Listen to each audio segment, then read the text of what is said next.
మానవ జీవితం అనేది చాలా చిన్నది. ఎంత చిన్నది అని అంటారేమో, ఏమో తెలియదండి ఎంత చిన్నదని. అంటే అలా కనపడతారు, అలా మాయమైపోతారు. ఇది మానవ జీవితం అండి. దీనికోసమేనా అండి ఆరాటపడుతున్నారు? దీనికోసమేనా అండి దేవునికి దూరం అయిపోవాలి? దీనికోసమేనా దేవుణ్ణి వదులుకుంటారు? వద్దు. మీకు ఎప్పటికీ మీకు తోడుగా ఉండేది ఎవరైనా ఉన్నారు అని అంటే ఒక్క దేవుడు మాత్రమేనండి. మనుషులందరూ ఎక్కడి దాకా వస్తారంటే శ్మశానం వరకు వస్తారు, అంటే లోపల పెట్టి వెళ్ళిపోతారు. కానీ దేవుడు ఎప్పటికీ నీతో ఉండేవాడు. ఎప్పటికీ నిన్ను విడువక ఎడబాయక నీతో ఉండే ఆ దేవుడు, ఆయన గురించి ఏమైనా ఆలోచిస్తున్నావా? ఆయన దగ్గరికి రావా? ఆయన మాట వినవా? ఆయన పట్ల భక్తి వద్దా? ఆయన పట్ల భయం వద్దా?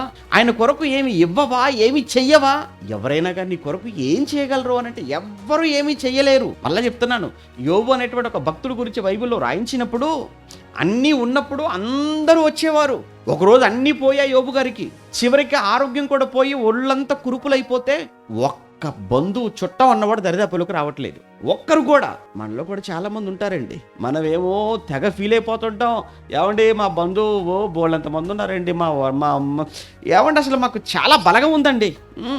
మీకున్నటువంటి ఆ బీరకాయో, మీకున్నటువంటి ఆ బీరకాయ పీసులో ఇవన్నీ కూడా తెలియాలి. ఎంతవరకు అని తెలియాలంటే ఒక్కసారిగా మొత్తం నువ్వు రోడ్డున పడ్డ రోజు, ఆరోగ్యం పాడైపోయిన రోజు, హాస్పిటల్ ఉన్న రోజు, ఎవరొస్తారో చూడండి. ఆ రోజు